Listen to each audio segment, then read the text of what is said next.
Në kuadrin e rritjes së ndjeshmërisë për përdorimin sa më të saktë të gjuhës shqipe, Instituti Shqiptar i Medias në bashkëpunim me Autoritetin e Mediave Audiovizive zhvillua një takim me gazetar lokal dhe qendror në Gjendrën Rinore Arka në kuadër të projektit Fol Shqip, një monitorim dhe debat rreth gjuhës shqipe në televizione. Instituti Shqiptar i Medias në kuadër të një projekti të mbështetur nga Autoriteti i Medias Audiovizive ka bërë një studim për të kuptuar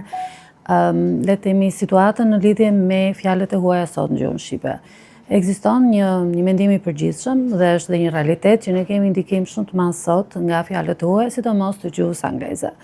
Sigurisht që një projekt i vetëm apo një monitorim i vetëm nuk mund të mbulojë gjithçka për çdo fjalë të huaj që vjen, sepse kjo është një tematikë e cila duhet trajtohet nga institutet e gjuhësisë, nga departamentet, dhe ne jemi marrë, sepse unë jam pedagog në Universitetin e Tiranës, dhe ne jemi marrë me këto çështje. Por fokusi i këtij studimi ka qenë media dhe ka qenë, ne kemi ndarë në dy pjesë, monitorimin e fjalëve të cilat janë, le të themi, ndikime të italishtes dhe të anglishtes. Ka shumë fjalë të cilat ne